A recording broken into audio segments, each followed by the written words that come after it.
Antes de começarmos, nós precisamos saber que nenhum avivamento virá sem que a igreja esteja ansiando por ele. Não basta você saber que avivamento é necessário. Não basta você saber que avivamento é importante. Sabe, irmãos, eu até entendo que ao passar dos anos nós tivemos muitos exageros em torno da palavra avivamento. Nós tivemos muitos falsos avivamentos. Nós já tivemos culto para anjo. Nós já tivemos cadeira reservada para anjo e igreja. Nós já vimos ser chamado de avivamento um monte de coisa que não é avivamento. Talvez isso trouxe a nós um certo bloqueio pela palavra avivamento. Mas avivamento é uma necessidade extrema e é questão de sobrevivência. Talvez você, com medo da palavra avivamento, possa trocar talvez a palavra avivamento para despertamento espiritual. Mas eu tenho perguntado, a última vez que eu estive orando, eu falei até com meu filho, falei, filho, eu acho que talvez a gente tem que mudar um pouco a mensagem, porque a gente está pregando a mesma coisa há 4 anos. Então eu fui orar a Deus e eu recebi da parte do Senhor a ordem para continuar. Um dia uma irmã na nossa comunidade disse, pastor, o senhor só prega arrependimento, por quê? Eu falei, porque você só sabe pecar. O dia que você parar de pecar, eu paro de pregar, ué. Esses dias um disse lá na igreja, falou, pastor, eu queria me sentir bem na igreja. Eu falei assim, vai para um shopping. Ah, pastor, mas eu queria arrumar um lugar para eu me sentir bem, e dentro da igreja tem muito hipócrita. Eu falei, irmã, tem espaço para mais um. A verdade, irmãos, é que às vezes nós criamos birra das coisas que são necessárias, porque foram praticadas de uma maneira desordenada. Esses dias eu estava numa conferência lá no pastor Nelson Brado, nosso amigo lá em Ponta Grossa, e era uma cruzada evangelística, e no primeiro dia eu falei, eu vou orar por libertação. Caiu uns 450 endemoniados, sem exagero, uns 450 endemoniados. Quando eu fui para casa, sabe, o culto foi transmitido numa live, estava escrito no comentário, um monte de gente assim, ó, filhote de Valdomiro, não, de Edir Macedo. Virei filhote de Macedo. No outro dia eu falei, hoje eu vou orar por cura. Fui orar por cura. Quando eu oro por cura, Jesus curou, voltei para casa, vou olhar a live, está assim, ó, filhote de Valdomiro. Irmão, se tem uma coisa que a Universal faz que não está errada, é expulsar demônio. Se tem uma coisa que o Valdomiro faz que não está errado, é curar enfermo. Não é porque muita gente pegou birra da palavra avivamento, ou até de coisas absurdas, das quais eu já vi também, que nós vamos esquecer a tamanha importância desse movimento da parte de Deus em nossa igreja. Se nossas igrejas não viverem um avivamento de quando em quando, em vez de avivamento, veremos um sepultamento. Tudo que não cresce, morre. A igreja precisa sempre, de quando em quando, de um verdadeiro despertamento espiritual. E nós, pastores, somos responsáveis por pegar a igreja e colocar a vida dela na tomada. Um pregador espiritual vai trazer uma consciência espiritual para a igreja. E um pregador carnal, ainda que ele pregue a palavra de Deus, seja ela qual for, ele não vai gerar uma vida espiritual nas pessoas. Porque uma mensagem gerada na mente só alcança a mente, e uma mensagem gerada no coração só alcança o coração. Eu costumo dizer que um pregador, ele só vai pregar 2 coisas: aquilo que ele procura ou aquilo que ele já encontrou. O resto é papel. Por isso que eu gostaria que você focasse um pouco, o tema é foco, no que eu vou dizer aqui sobre 4 fases de um verdadeiro, intenso, sobrenatural avivamento dentro do texto que nós lemos. Mas uma outra coisa importante também entendermos sobre a questão avivamento, e esse é o ponto que nós devemos focar de fato para aquilo que não é de fato um verdadeiro avivamento, que um verdadeiro avivamento ele vai nascer de 2 coisas: um movimento de oração pró-avivamento e arrependimento. Não existe avivamento sem arrependimento, Não existe avivamento sem oração, não existe avivamento sem corações voltando ao altar, ou seja, salvação de almas. A primeira fase de um verdadeiro avivamento, ainda no versículo 1, o texto já lido, diz assim: eis que eu enviarei o meu mensageiro que preparará o caminho diante de mim. Antes de um avivamento, o Senhor irá levantar uma voz profética, como no exemplo de João Batista antes da vinda do Senhor Jesus. Em Mateus capítulo 3, versículo 3 diz: ele é aquele de quem o profeta Isaías falou ao dizer: voz do que clama no deserto, preparai o caminho do Senhor e endireitai as suas veredas. Observe esse texto. Em nenhum momento aqui a Bíblia está dizendo que João era a voz que clamava no deserto. João não era a voz que clamava no deserto. O texto afirma que João era a voz do que clamava no deserto, daquele que clamava no deserto. Em outras palavras, deixa muito claro aqui para nós que quem continuava a clamar no deserto era Deus. João estava apenas reverberizando, sendo a voz de Deus naquele deserto. Por isso que o texto disse, voz do, ou daquele, algumas versões diz, voz daquele, ou voz do que clama no deserto. Preparai o caminho do Senhor e endireitai as suas veredas. O primeiro ponto importante para nós entendermos aqui nessa noite é quantos de nós queremos ser voz nesse tempo. Muito mais importante do que aquilo que pregamos é aquilo que somos depois de pregar ou antes de pregar. Seus filhos gostam de ouvir sua pregação. Sua esposa acredita naquilo que você prega. O texto aqui sugere que João era um mensageiro. E antes de cada avivamento, o Senhor levanta um mensageiro para pregar ao povo. Nós vemos, por exemplo, em 1904, um garoto de 16 anos de idade, por nome Evan Roberts, num paizinho de 100 mil habitantes. O avivamento, na realidade, da Rua Azusa de Los Angeles, ele começa no país de Gales. O irmão Seymour vai lá conhecer o avivamento que estava acontecendo no país de Gales. Ele vê aquele mover sobrenatural e ele volta para Los Angeles completamente impactado junto com os irmãos Holiness. O avivamento do país de Gales me impressiona muito, não só pelo que Deus fez, mas como ele fez e através de quem que ele fez. Então um garoto entra dentro da igreja e pega o seu pastor, já de idade, de joelhos, orando. Esse menino tinha 16 anos de idade. E o pastor dele estava orando, clamando a Deus. E ele queria ter um tempo de conversa com o seu pastor. Então ele fica lá por algumas horas e horas e horas e horas, e o pastor não para de orar. Não é igual aquelas orações quando eu era criança no círculo de oração da minha avó. Minha avó orava, eu ficava ali, ela dizia, fica aí orando. Como? Espírito de oração. Até hoje eu quase não sei o que é isso. E depois de meia hora, o glória a Deus da minha avó virava goi. Era goi, goi, goi. Eu falei, meu Deus, a mulher não para.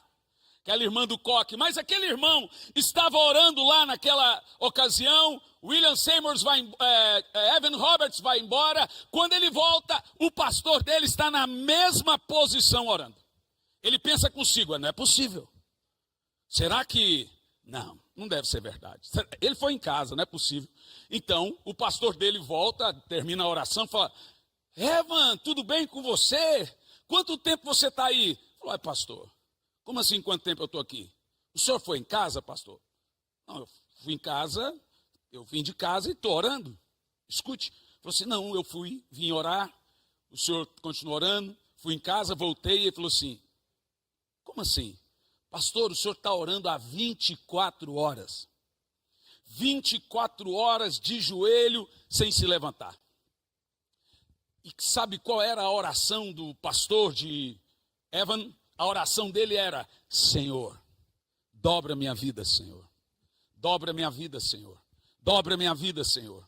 Dobra minha vida, Senhor. Dobra minha vida, Senhor. Aí, Evan decidiu perguntar para o pastor dele, por que o senhor ficou todo esse tempo orando, dobra minha vida, dobra minha vida, dobra minha vida? Ele falou assim, porque Deus só pode usar um homem grandemente depois de quebrantá-lo grandemente.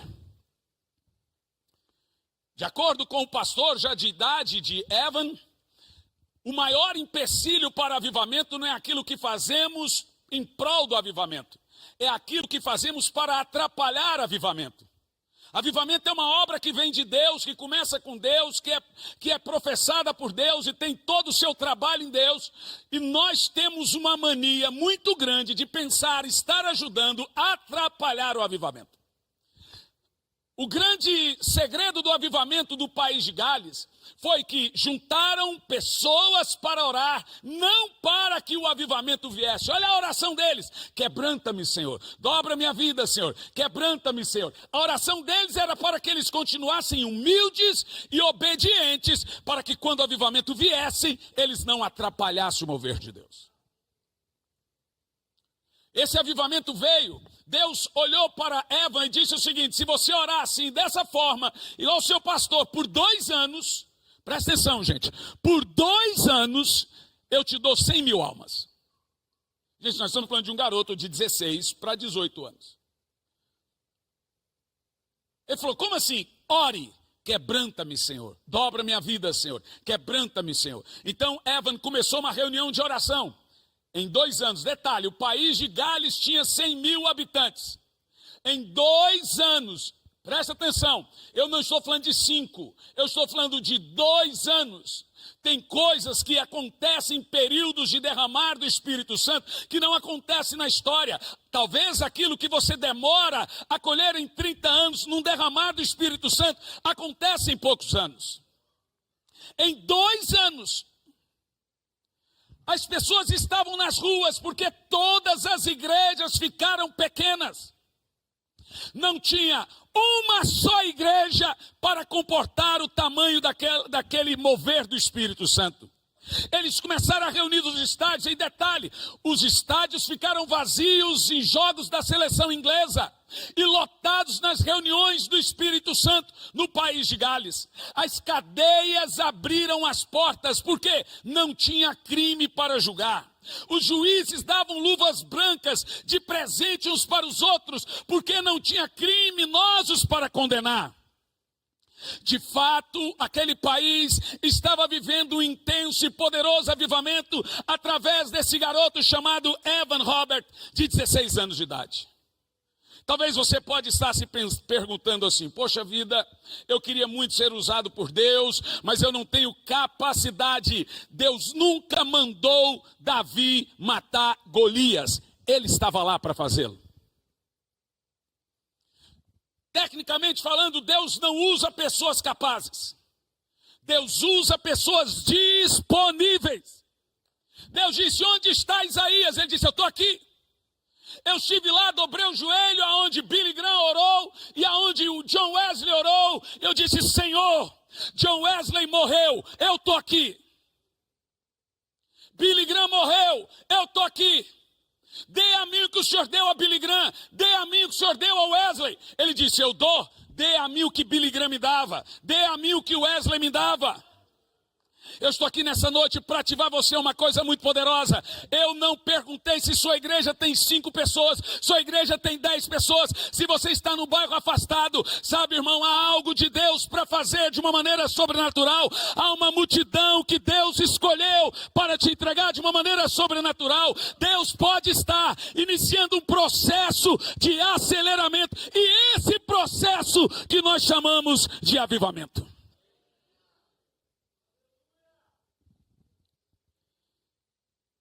William Seymour não era capacitado. Ele era um analfabeto. Quando ele foi estudar, ele teve que estudar lá de fora da sala por causa do preconceito. Vocês têm que se lembrar que nasce o maior avivamento pentecostal do mundo dentro de uma igreja para negros em época de segregação racial. Quase ninguém ali sabia ler uma Bíblia. No dia que o avivamento desceu, a esposa do irmão Seymour sentou no piano, cantou em 7 idiomas diferentes e tocou sem saber tocar. Se você conseguir explicar o mover que está acontecendo na sua igreja, não foi Deus que deu. Não foi. Existem coisas que você vai dormir de um jeito e nascer de outro jeito. Existem coisas que irão te surpreender. E essas coisas que nós chamamos de avivamento. Eu já vi cada coisa sobrenatural, meu irmão. Eu já vi o Senhor ressuscitar mortos. Sabe, dentro da Rua Azusa tinha uma irmã da Igreja Batista Tradicional que veio da Coreia para estudar o avivamento da Rua Azusa. Igual os 2 pastores suecos. Olha como que Deus faz as coisas. Quando ela terminou ali a sua quinzena ali estudando e o diário ficou desse tamanho, ela decidiu que ela iria embora. De repente levantou um ex-escravo enorme e falou assim: volta para a Coreia, que eu quero te dar 1 milhão de almas para Jesus. Ela foi para a Coreia. Crendo naquela profecia, vamos ver agora se a palavra de Deus é verdadeira ou não é. Então ela vai pregando durante anos, não ganha nenhuma alma, e anos, e anos, e anos, e anos, e não ganha nenhuma alma. Ela já de bastante idade, prestes a morrer, ela vai questionar a Deus. Não ganhei nenhuma alma. Não consegui alcançar nenhuma alma. Resultado da história, através daquela irmã, ela ganha uma única alma e morre. E agora, como é que fica a profecia de 1 milhão de almas para Jesus? Ficaria muito triste se aquela única alma que ela ganhou para Jesus não fosse a alma que ganhou o pastor Cho. Isso está no livro 50 anos 50 anos do jubileu do pastor Cho. Ele ganha uma alma e essa alma foi ganha por essa irmã que não cria em avivamento, não cria em mover de Deus. Eu estou dizendo alguma coisa para você. De hoje para amanhã alguma coisa pode acontecer no seu ministério. De hoje para amanhã alguma coisa pode acontecer na sua casa, sabe? Tem pastor aqui que nunca levantou um paralítico. Eu estou aqui dizendo que tem pastor aqui que de hoje para amanhã vai orar. Paralíticos irão andar, cegos irão enxergar, você vai ver as multidões se arrolando a você. Eu estou aqui para liberar uma palavra profética e é isso que eu chamo de avivamento.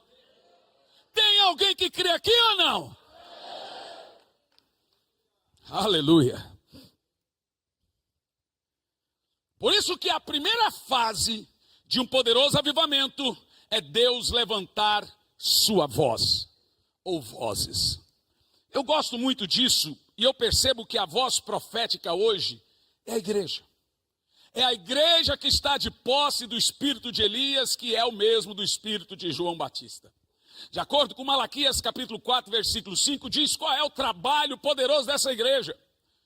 Esse texto deixa muito claro para nós que ele converterá o coração dos pais aos filhos e dos filhos aos pais. Esse é o trabalho profético da igreja. A igreja é promotora de avivamento.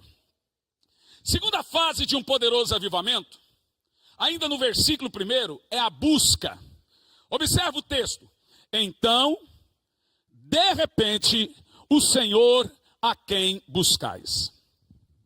Esse texto está dizendo em alto e bom som aqui, ó. O texto diz assim, ó: o Senhor a quem buscais. O texto não está dizendo o Senhor a quem ignorais, ou o Senhor que manda o poder dele a hora que ele quiser. Perceba que todo o povo de Israel estava preso numa escravidão por 400 anos. Você sabe que eu gosto muito de falar isso. Por que Deus permitiu que o povo de Israel ficasse preso por 400 anos no Egito?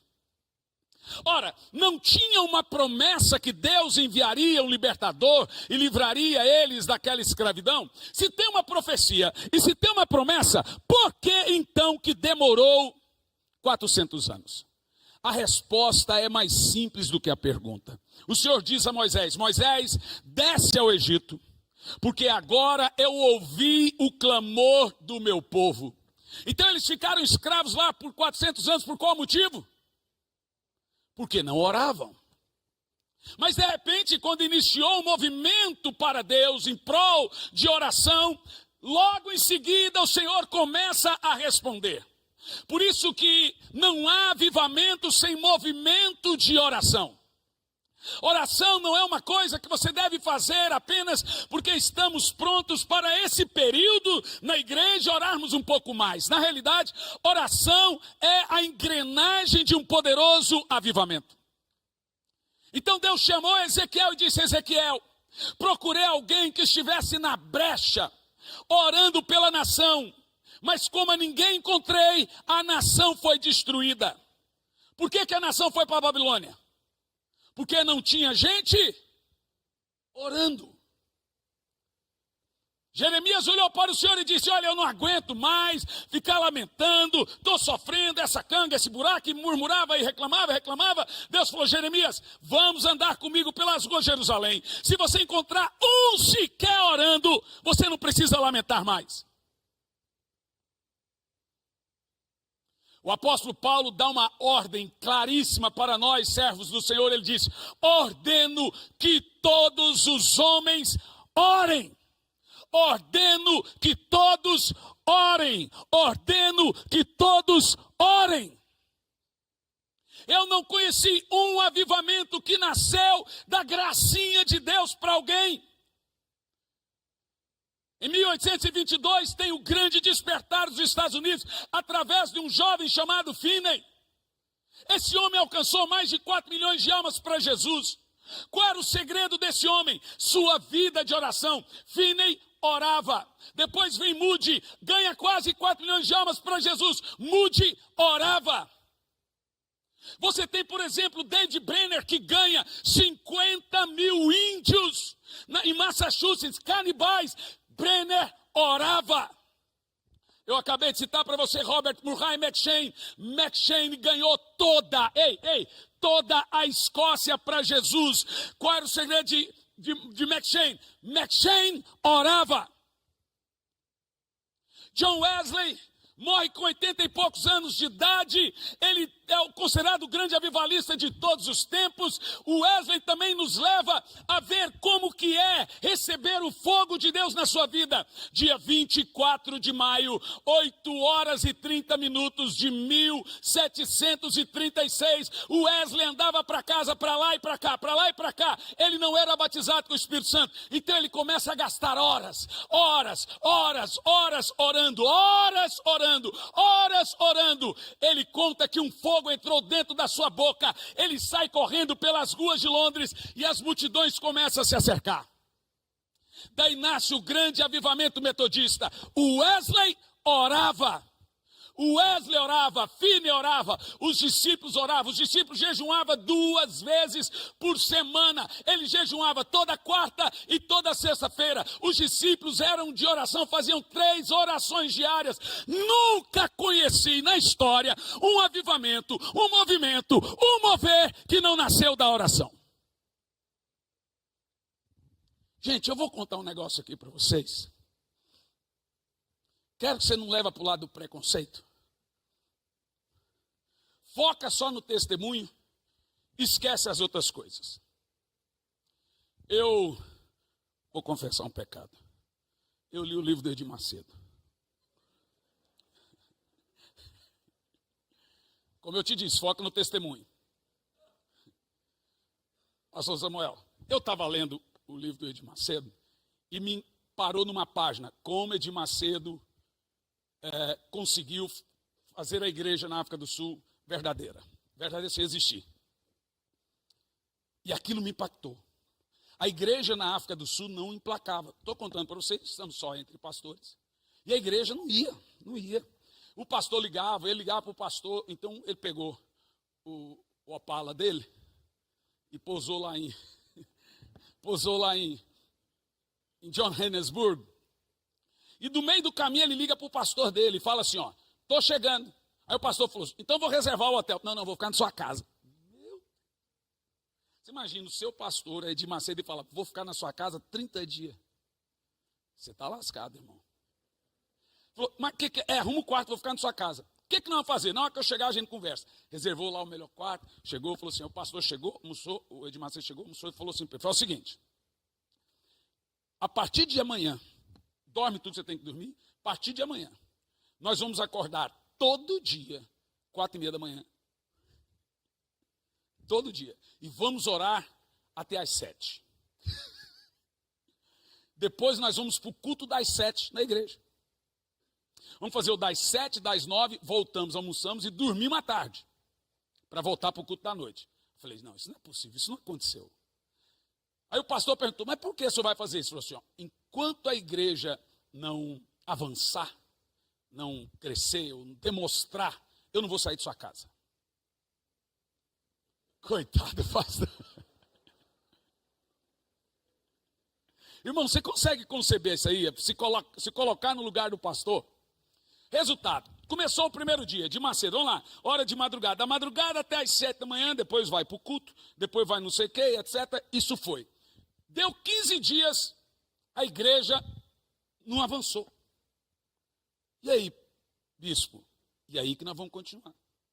Mas o pastor já não está aguentando mais. Continuaram. Quando deu, a igreja tinha 500 pessoas. Quando deu 30 dias, o Edir Macedo, isso está no livro, estou contando o jeito que está no livro, estava fazendo culto para 2.500 a 2.000 pessoas. Aí o pastor todo feliz, ô bispo, olha, não é que a igreja explodiu, como ele usa o termo, vai arrebentar. É assim que fala, né? Vai arrebentar, arrebentou. Gostei, não, tá bom, mas eu pus um meta diante de Deus, eu não abro mão, eu quero 3.000 pessoas. O pastor fez. Sabe que essa história mexeu muito comigo. Meu querido irmão pastor, eu, você, qualquer um de nós, você se lembra quando você conseguiu suas batalhas espirituais através do poder da oração? Até o seu povo sabe quando você está orando. O seu povo, irmão, deixa eu falar assim, já meu filho me perguntou, pai, o que é unção? Eu falei, ih, rapaz, que pergunta difícil. O que é unção? O que é unção? Filho, eu não sei te dizer o que é unção. Eu sei te dizer o que não é unção. Pelo menos eu sei quando eu não estou ungido. Irmão, o seu povo sabe quando sua mensagem vem de um quarto de oração ou de um túmulo seco e vazio.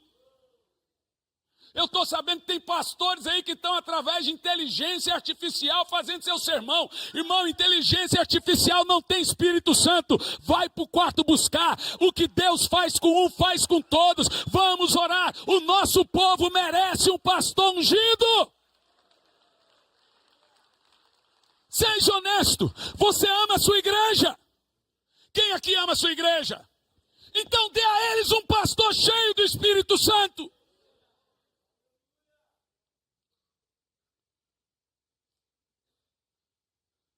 Se você vai por águas rasas, você vai aonde você quer.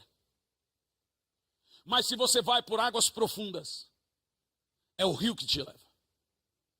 Sabe, irmão, eu vou te dizer uma coisa. Nós começamos na oração. E você sabe dessa verdade. Mas muitas vezes, oh meu Deus, estamos como Davi. Vai lá, faz essa guerra, agora eu já estou na fase de ficar mais de boa. Que perigo. Quando eu li aqui o texto aqui, de repente o Senhor a quem vós buscais. Saiba, meu irmão, que Deus não abre mão dessa pequena palavrinha aqui, ó. Buscai. Oh, meu Deus. Sabe, a oração é uma coisa muito poderosa.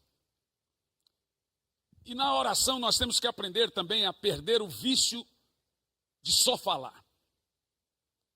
Não é sempre que você está conseguindo orar 30 minutos, 1 hora. Mas isso, não conseguir orar assim, deve ser talvez um acidente. A rotina deve ser inversa.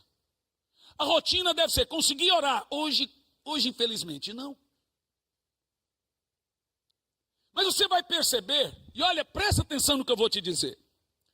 O judeu ora 3 vezes por dia. O muçulmano 5. O budista 10. O seixonoísta 18. Tirando o judeu, esse povo que eu acabei de falar aí, ó, veja, 5, 10, 3, 18. E o cristão? Tirando o judeu, esse povo aí tem deuses mortos, mas o trata como se estivesse vivo. E nós que temos um Deus vivo, mas tratamos como se estivesse morto. Ah, pastor, mas sabe, a minha vida é corrida, eu não consigo orar, e eu estou dirigindo, eu estou aproveitando e orando, eu não sei o que, irmãos. Essa geração dos iPads, essa geração dos streams, essa geração do smartphone, Smart TV, essa geração HBO, essa geração Prime Video, Netflix, Xbox, PlayStation, só vai provar uma coisa, que a falta de oração nunca foi por falta de tempo. Eu quero ver nós chegarmos diante de Deus, pega Atos 6, versículo 4, quando os apóstolos perceberam que eles estavam muito atarefados com as coisas do Senhor.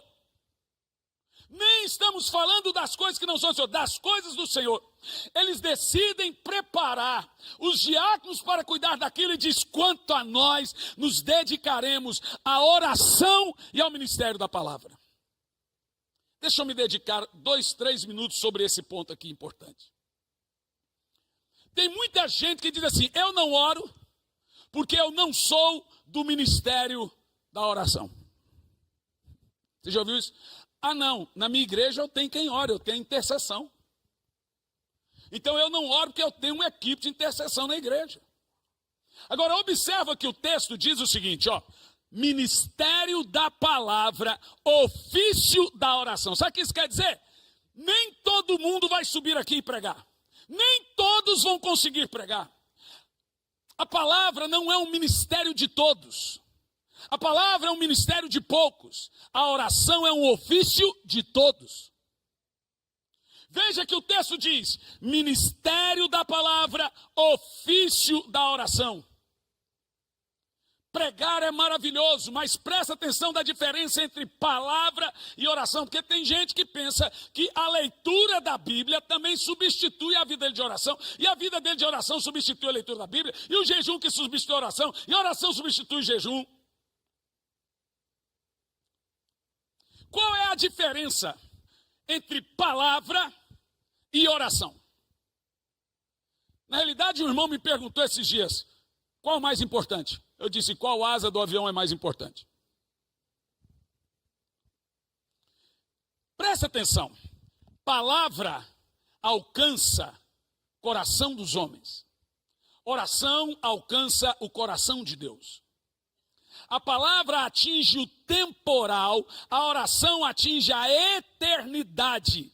A palavra foi feita para o homem, a oração foi feita para Deus. Gente, presta atenção. Deus não ouve pregação, gente.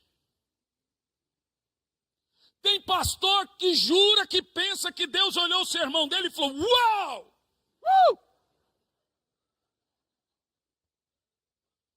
Que palavra! Ou então, Miguel, eu vi uma mensagem ali que você não tem noção. Ah, que palavra, eu quero ouvir de novo, volta. Não, volta mais um pouco ali. Gente, Deus fez a palavra para mover o homem. Deus fez a oração para mover o coração dele. Quando você ora, você move Deus. Quando há pregação, Deus move o homem.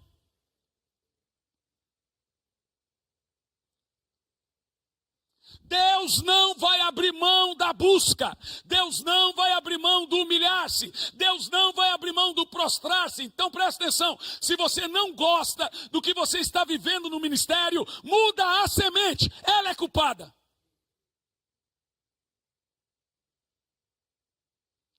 Nós somos resultados daquilo que plantamos no nosso quarto. Nós somos resultados de nossas campanhas de jejum. Nós somos resultados de nossas campanhas de oração. Cada resultado que alcançamos na igreja vem do quarto, vem da graça, vem do mover, vem do coração de Deus ao nosso coração. Presta atenção, pastor. Eu não tenho nada contra coach. Tem um punhado na minha igreja. Então lá, um dia um deles falou assim, ó, fiz lá 3 dias o método CIS. Que bom, vai firme. O que é que o senhor tem para mim? Eu falei, vou te colocar no Ministério de Empresários. Não, pastor, eu queria pregar no culto. Eu falei, de jeito nenhum. Não, mas eu tenho um diploma. Eu falei, vou te dar um ministério que condiz com o seu diploma. Mas pregar... Eu estou formado, falei assim, irmão, deixa eu falar uma coisa, eu te falar a diferença do púlpito para o que você faz. Aqui, a gente paga o preço. Lá, a gente ganha o preço. Irmão, teologia não forma pastor. Teologia forma teólogo. Quem forma pastor é aqui, ó. É daqui, ó. Joelho. Eu com 19 anos de idade, falava zóis, unhas, ouvidos, orelha, tudo com Z. Com 19 anos de idade eu não sabia ler e nem escrever. Eu estava conversando com um pastor americano aqui, lá dos Estados Unidos da América.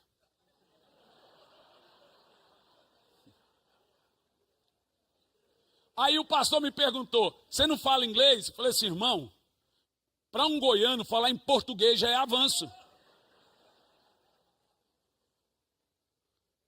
Eu lembro quando eu fui pedir uma oração para Morris Cirula, eu treinei o inglês por 3 semanas. Eu falei, ó, que eu parar na frente dele, eu falo assim, pray for me, please. Pray for me, please. Pray for...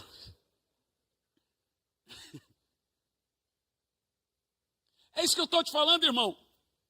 Sabe, o Brasil foi movido por muitos anos por pessoas que foram taxados de leigas, neófitas.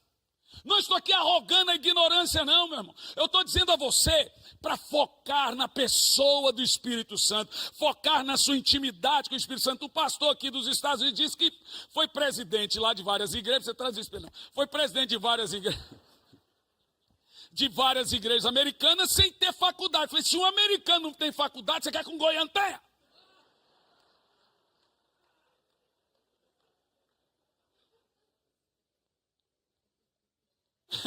Quem me ensinou a falar direito foi minha esposa. Ó. Com 19 anos de idade, eu não sabia ler, escrever. Aí ela, gente quase casando, ela falou, quero fazer um pedido. Escreve uma carta para mim. Eu falei, miserável. Um cara que não sabe escrever, escrever uma carta. Eu falei, não vou escrever. Falo pessoalmente. Eu falei, não, eu quero uma carta. Eu posso falar pessoalmente, não uma carta. Eu falei, olha, eu tenho um negócio para te falar. Eu não sei escrever, não. Ela me estimulou os estudos. Deixa eu te falar uma coisa, tudo, irmão, tudo que eu tenho foi a graça de Deus. Tudo que eu tenho de bom é a graça, o que eu tenho de ruim sou eu mesmo. Eu tenho plena consciência que quando eu fui mendigo naquele caixão, na rodoviária, caixa de papelão grande. Ainda bem que eu tinha intérprete aqui do meu lado agora. O intérprete corrigiu. Uma caixa de frente, de frente àquele negócio lá, gente, assim. Ai, meu Deus, deixa, de frente um negócio lá na rodoviária. Eu tive lá com meu filho, ele é pior do que eu, novo, e esqueceu também.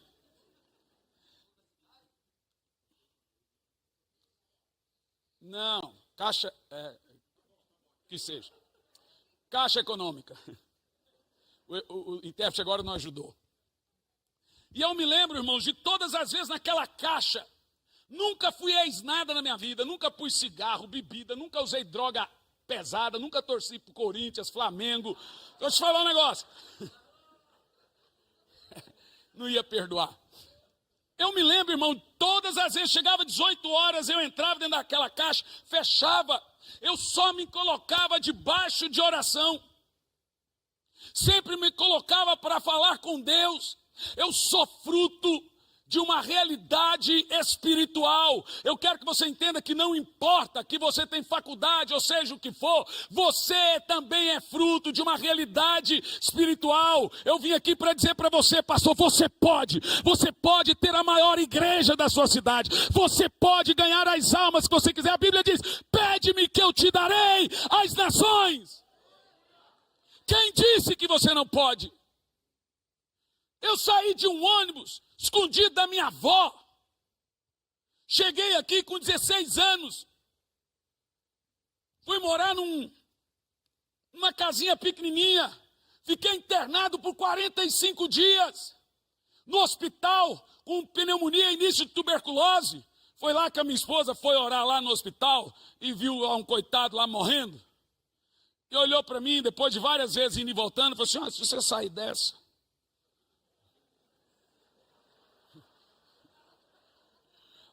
você poderia casar. Eu falei assim: eu caso. Eu acho que ela pensou que eu ia morrer, gente. E levou um azar tão grande que Jesus me curou, que teve que casar. Sabe o que eu estou dizendo para você, meu irmão? A Bíblia Sagrada deixa claro que aqueles que buscam o Senhor são recompensados. São ou não são? Ele ama e recompensa aquele que o busca.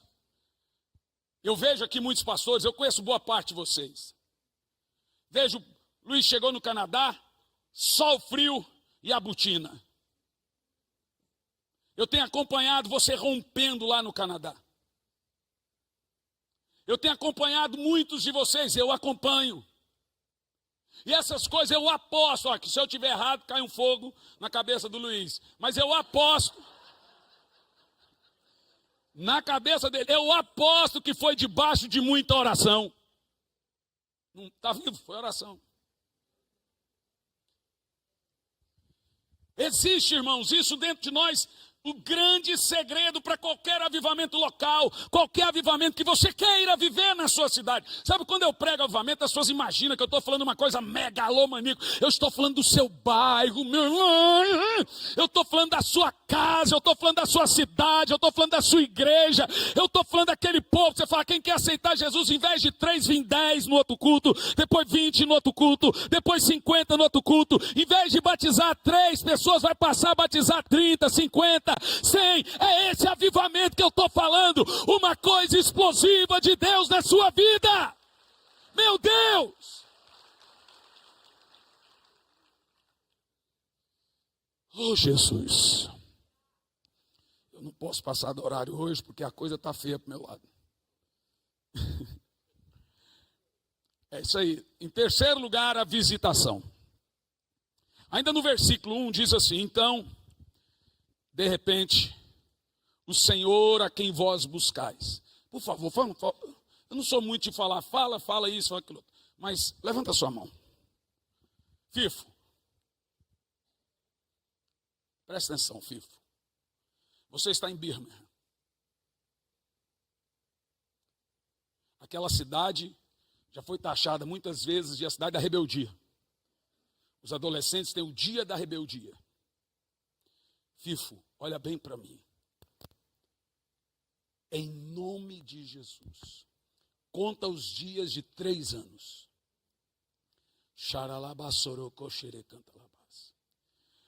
Em nome de Jesus, Deus vai multiplicar em 3 vezes a sua igreja do que você chegou, aonde chegou, como chegou. Agora você só precisa fazer uma coisa, Fifo, não estragar. O que Deus tem, eu vejo Birmingham incendiada com o poder do Espírito Santo. Oh, aleluia, aleluia, aleluia, aleluia, aleluia. Eu vejo um mover profético aqui agora.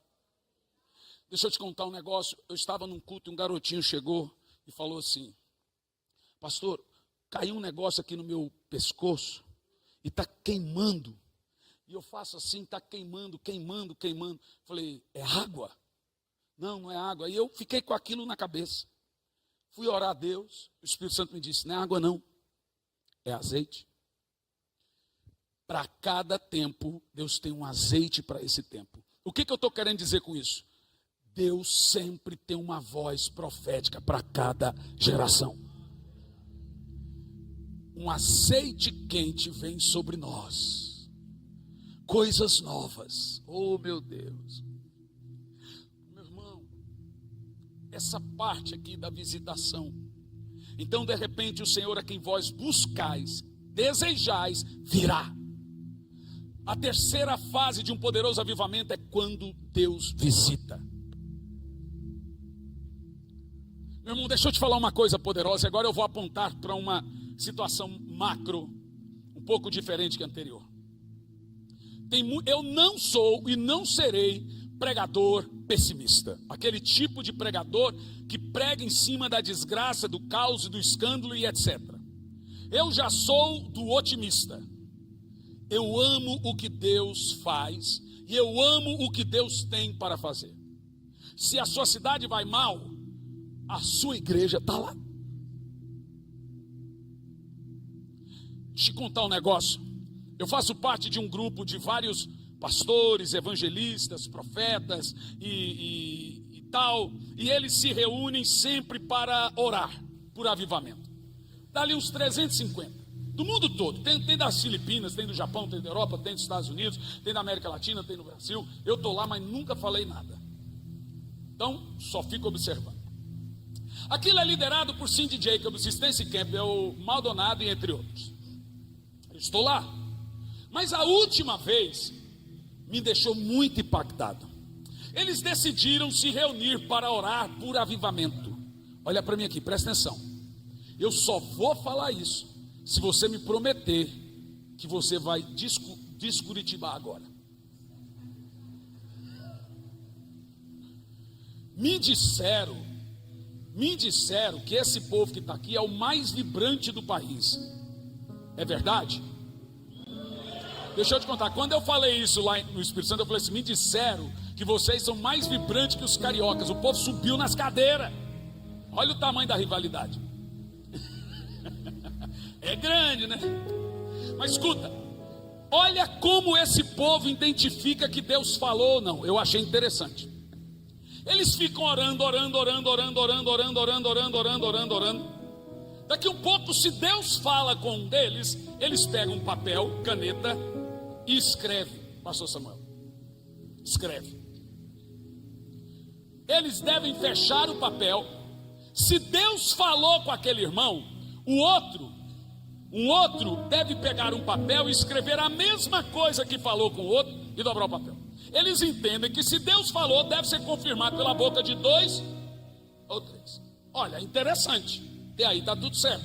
Então começamos a orar. Ô Espírito Santo, e dá 1 hora nada. Ô Senhor, 2 horas nada, 3 horas, 4 horas, nada de Deus falar. 5 horas, um levanta e toma um café, um outro hora com chá, um outro hora com café, nada de Deus falar.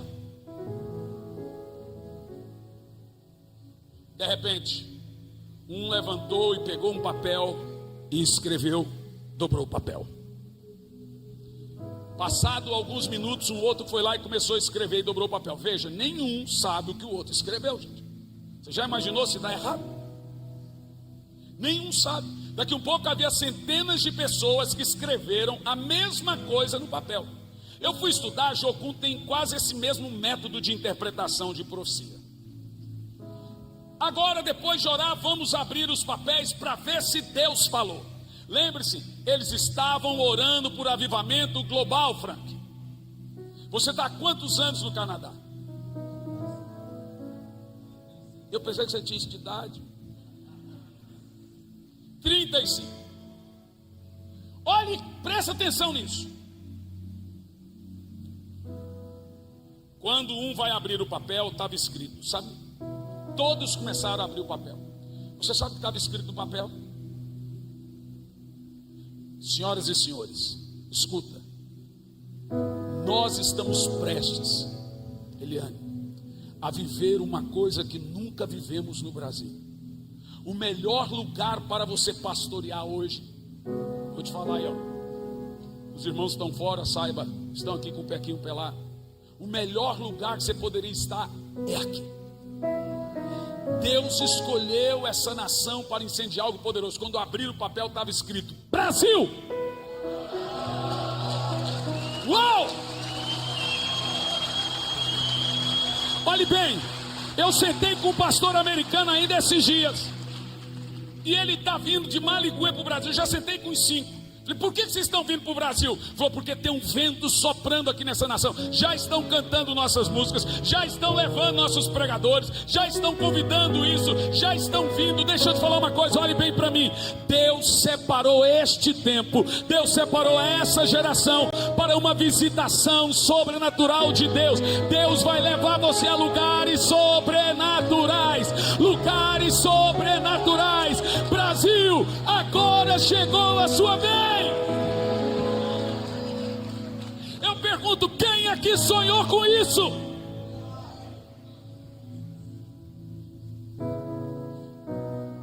Irmão, eu creio demais nisso. Eu creio muito nisso. E a última fase, depois de uma intensa visitação, temos o batismo de fogo. No verso 2 e 4 diz assim: mas quem poderá suportar o dia da sua vinda, e quem poderá subsistir quando ele aparecer? Porque ele é como o fogo do ourives e como a potassa do lavandereiro, e assentar-se-á como derretedor e purificador da prata, e purificará os filhos de Levi, os refinará como ouro e prata, e eles trarão ofertas justas ao Senhor. O último e o grande propósito de um poderoso e genuíno avivamento é um batismo de fogo. Eu não vou teologizar aqui o que é um batismo de fogo. Eu creio que todo mundo aqui tem a mesma teologia quanto a isso, e cremos que o batismo de fogo é um batismo capacitador e purificador da parte do Senhor. Mas o batismo de fogo é uma manifestação física daquilo que Deus tem para cada um de nós. Agora, detalhe: o fogo de Deus deixa algo em você. O fogo de Deus deixa algo em você. A Bíblia Sagrada tem esse ciclo sobrenatural do batismo de fogo. A Bíblia diz que ele é fogo consumidor, a Bíblia diz que ele é fogo purificador, e a Bíblia diz que ele é fogo capacitador. De acordo com a Bíblia, foram muitas vezes que Deus se levantou como figura de fogo. Veja, o diabo nunca é representado como fogo na Bíblia. Mas, por exemplo, em Êxodo capítulo 3 e 2, ele apareceu a Moisés lá no Horebe numa chama de fogo. Em Êxodo 13 e 22, temos o relato do Senhor conduzindo o povo do deserto por 40 anos e noites numa coluna de fogo. Em Êxodo 19 e 18, vemos Deus descendo no Sinai com fogo. Em Êxodo 24 e 17, notamos que o aspecto do Senhor é como fogo. Em Deuteronômio 4 e 12, Deus falou com Moisés no meio do fogo. 1 Reis 18 e 38, o Senhor respondeu com fogo a oração de Elias. Levítico 6, 9, no altar do tabernáculo o fogo não apagava. Ainda em 2 Reis 2, 11, Elias foi transladado ao céu com carro de fogo. 2 Reis 6, 17, Eliseu mais tarde foi protegido por exércitos de fogo. Isaías 64 e 2, Isaías orou para que fendesse os céus e descesse e manifestasse com fogo. A Bíblia ainda diz: o nosso Deus é fogo, Hebreus 12, 29. Seus ministros são ministros labaredas de fogo, Hebreus 1, 7. O trono de Deus é fogo, Daniel 7, 9. A palavra de Deus é fogo, Jeremias 23, 29. O amor de Deus é fogo, Cantares 8 e 9.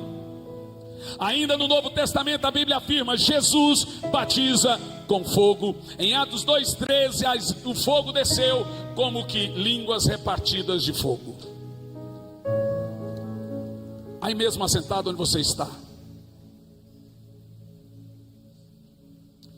curva a sua fronte. E a minha oração agora é que você sinta algo sobrenatural na sua cabeça, descendo pelos lombos. Que seja uma unção física do fogo de Deus queimando. Espírito Santo, aqui estamos. Talvez você, pastor, quer pedir ao Senhor um novo espírito de oração, não tem conseguido orar. Faça isso agora. Não precisa vir aqui à frente, não, mas faça isso agora. Fale com Deus, fala: Senhor, eu não tenho conseguido orar, eu não tenho conseguido voltar-me e buscar ao Senhor. Por 3 minutos apenas, ore buscando um avivamento da parte de Deus.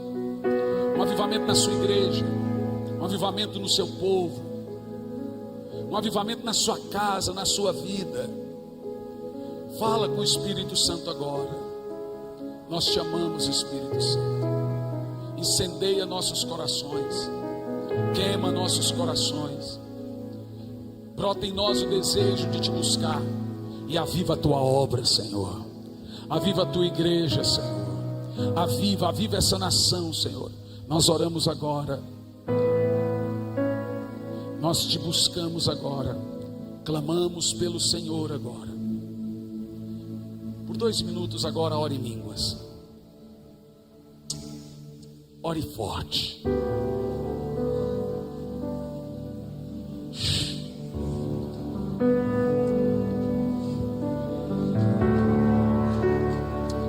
Ore em línguas.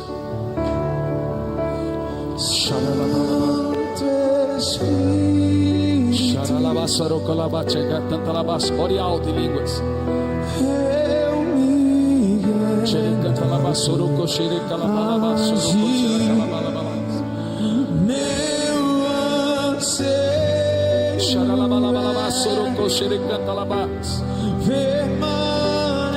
Quantos querem um avivamento poderoso na sua igreja? Faça isso.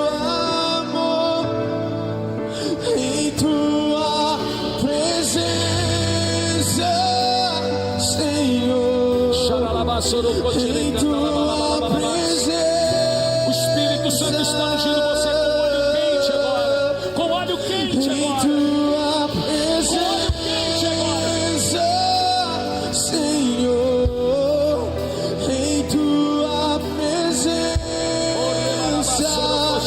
Santo Espírito Santo.